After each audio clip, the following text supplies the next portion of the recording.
Hello, folks. This is Robert Longoria, and you're watching Film by Design, a show on the Press Play Network. So I'm a little bit tired, but I'm here on this Thursday evening recording this on an iPhone, getting this going so that we can go ahead and share it. Originally, the plan was to go ahead and review some of my older film, uh, just mainly identifying key points where I felt that during the process of competing in a film dash, I could go over a lot of my mistakes. I did that in my previous video, but I really wanted to go ahead and review that in depth and give maybe some really specific experience to maybe jettison and offer filmmaking advice. That didn't work out, so instead I'm placing my focus on something that just has fascinated me this week. And of course, what I mean by that is the title, Diversity in Front of and Behind the Camera. Now, diversity is a big word. Ultimately, to me, it's being inclusive of others that happen to be, in my mind at least, women, people of color, folks with disabilities. These are folks that are just, underrepresented, one maybe perhaps marginalized to, and really closing the gap and being inclusive of these groups, of these folks. And mainly that's been on my mind because of the Oscar So White campaign. Um, I've been reviewing that just over Twitter and across various articles that I've read, and there are always these backlashes that happen. I'm not one of those folks that claim to be reactionary, but it's certainly just been on the cusp of my mind for a while. Um, Part of that has been to just I imagine just really mindfully think about it, and I've just been digesting so much when it comes to media. Um, I'll tell you a few things, right? So number one is Nancy. I'm blanking on her name right now. It's been a while, but her film, Real Inequality. What a wonderful book, and it excuse me. It reviews basically these historical precedents for this inequality for marginalized groups such as black folks, Latinxes, or in this case, Latinos, Latinas, and other marginalized people of color. And historically, right, there are these stereotypes that we have in American cinema. There are these stereotypes in media overall that are constantly reinforced, and there's a lack of representation, a lack of diversity, a lack of inclusivity, etc. That's one of the media things that I've been sort of absorbing into my mind stream. And the other one that I can think of, besides the Oscars So White campaign across Twitter, um, has been Whiting Wong's with Dan Harmon and I believe the writer behind the Pickle Rick episode on Community. I've just started listening to that and sort of just having a dialogue about that, listening in my head about all these issues. Just been conscious about it. And so part of that questioning, part of that critique, part of that uh, discussion has been reaching out today on a film group on Facebook that I won't point out. I won't talk about the specific group, but I posed the question: what do you do to ensure the opportunity for diversity in and behind the camera?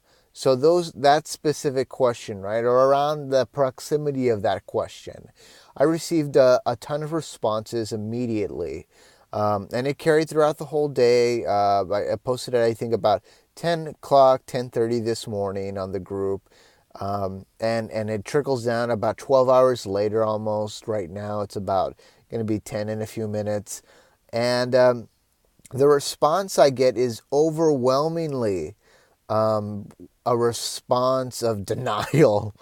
And by denial, I mean it is just not in any ballpark part of the question I asked. I will reiterate.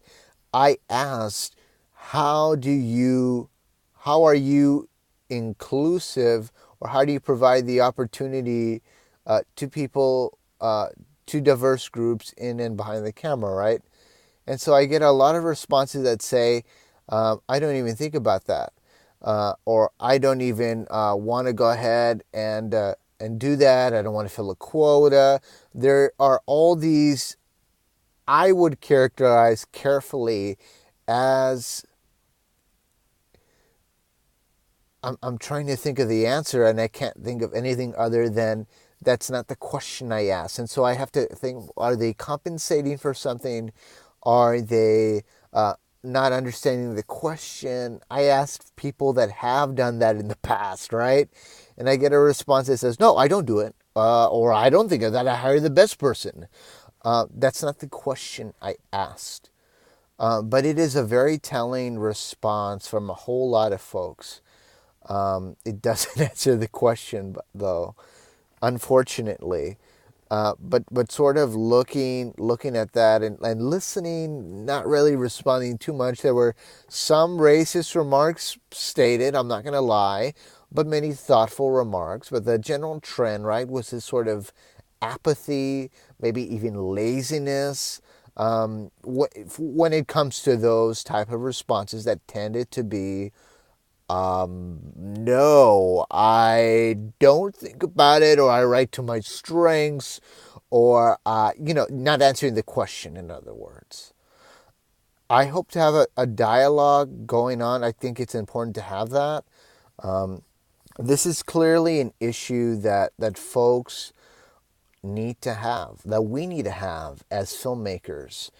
I believe that this independent group is a reflection, it's a small sample size, but it's a reflection of the larger perspective of the industry, right? What better way to the micro budget filmmaker, right? Or people that are living day to day on video production work that are, saying their piece, and their piece happens to be, I don't care, or I don't see it.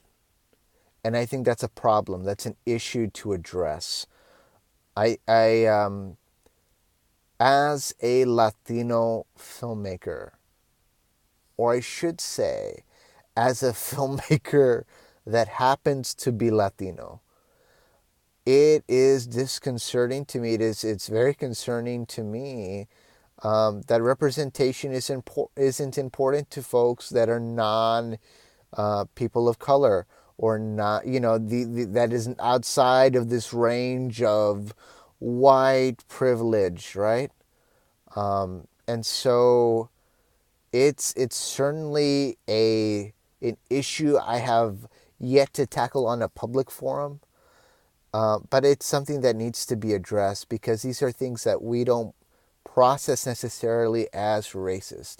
These behaviors are things that I mean, I think this probably happens on the spectrum of folks, but the people that tended to respond, that I'm going to characterize, are mostly white males. They tended to respond, I don't see race, or I only see the best person, or I only hired the best person.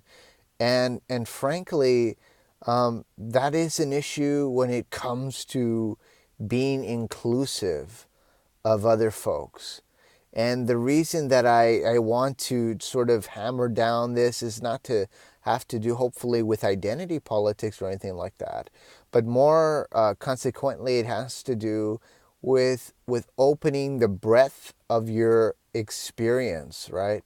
Hiring or collaborating or recruiting or changing the character to reflect larger experiences beyond your own circle of influence.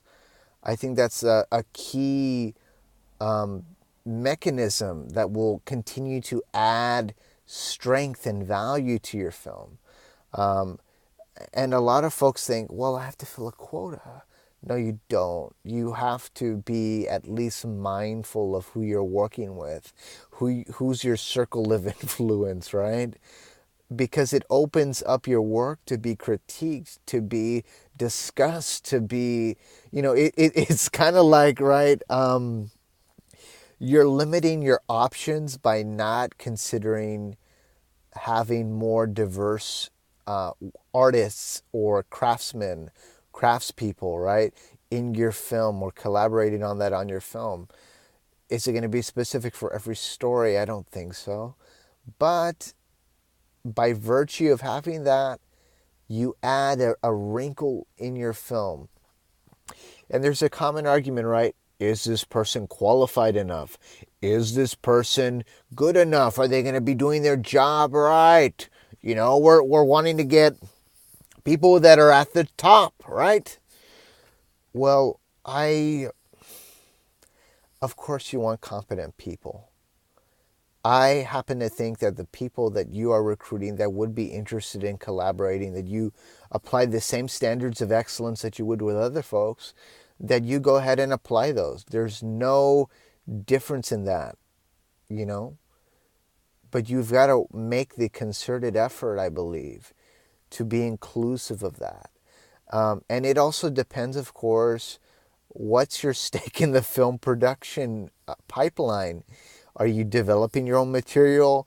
Are you requesting that someone is casting for you? It really means to clarify that. And I know these are all vague generalities, and it may be useless to rant and rave about that, but I just wanted to bring this up because it's important to discuss. Visibility matters. Collaboration with diverse folks matter. It adds value. I just want to emphasize that enough. I think, and talking about my own personal experience, right? If we're talking about diversity, it's just people outside your circle of influence. I happen to surround myself sometimes with, in certain days, right, where I'm collaborating with a group of friends, Latino men, right? Probably in their 20s or whatever, 20, 30s, that age range. Those are the folks I tend to hang out with the most on a particular day.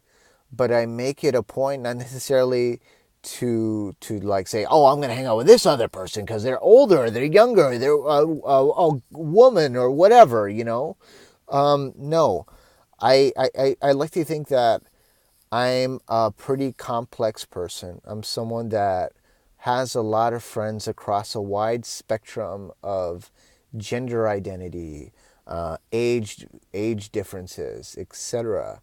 It has everything to do with, I don't want this to be a circle jerk, right? And I think that's the key when you're talking about it. You don't want to be in a circle jerk. You want people that are willing to critique your work, that are willing to challenge you to do better, right? And you're less likely to do that if you're not surrounded by folks that have that experience.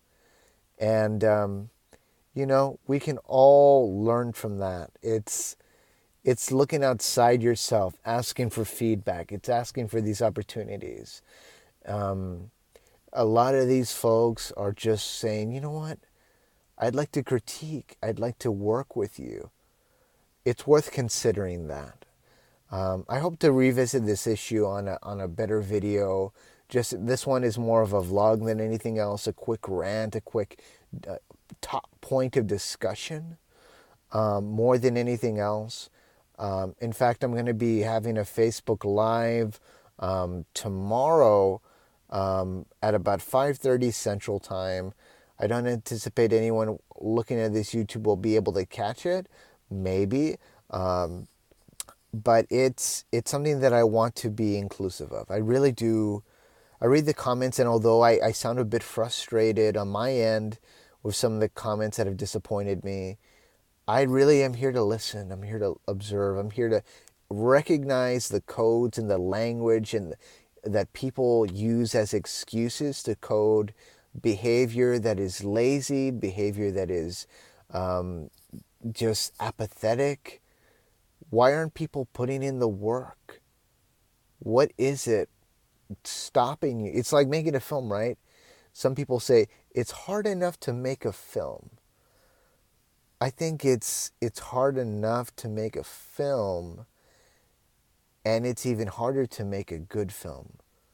By increasing the breadth of your choices and your amount of collaborators on a project, you're opening yourself up to greater possibility for that greatness to shine, for that challenge to shine. So it's it to me, all honestly, it's not much of a choice.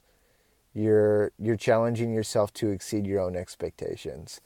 Um, that's all I've got to say for right now. I hope that makes sense. I hope that this isn't just me speaking into the wind. I think that we all are capable of greatness as filmmakers, as storytellers, as myth makers, as historians, as artists. But if we're not challenging ourselves, what's the point? Folks, we're going to see you next Thursday. Have a great week. Create, collaborate. We'll see you then. Thanks.